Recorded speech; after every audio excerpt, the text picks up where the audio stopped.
पाकिस्तान और इंडिया के जंग के जो हालात हैं वो मज़ीद कशीदा हुए हैं, इसलिए 2 दिन के लिए ATM सारे बंद कर दिए गए हैं और कोई भी ऑनलाइन ट्रांजैक्शन आइंदा 24 घंटों के लिए ना करे। अगर कोई आपको व्हाट्सएप पे कोई लिंक भेजे तो उसी को भी क्लिक ना करे, क्योंकि ये एक रनसमवेयर साइबर अटैक है। रनसमवेयर साइबर अटैक का नाम है, रनसमवेयर ये एक साइबर अटैक है।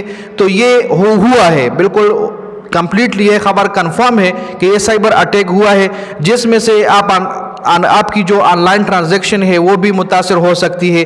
अगर कोई व्हाट्सएप पे आपको कोई लिंक भेजे उसको क्लिक ना करे, अगर ईमेल पर कोई अटैच फाइल आ जाए, किसी भी अटैच फाइल या किसी भी लिंक को क्लिक ना करे। कोई भी वीडियो अगर आपको अननोन नंबर से आ जाए तो इसी को प्ले करने की कोशिश ना करे, ना ईमेल पर और ना व्हाट्सएप पर। तो ये साइबर अटैक हुआ है। इसके अलावा अपना जो बैंक अकाउंट है, ATM है, ऑनलाइन आपका जो ट्रांजैक्शन हिस्ट्री है, तो 24 घंटों के लिए कोई ऑनलाइन ट्रांजैक्शन ना करे, ATM यूज़ ना करे। और पाकिस्तान ने ATM भी 2 दिन के लिए बंद कर दिए हैं। तो अपने आप को बचाने के लिए ये हिफाजती तदाबीर ज़रूर अपनाए, क्योंकि पाकिस्तान ने आज दिन की रोशनी में इंडिया के कुछ ड्रोन मार गिराए हैं।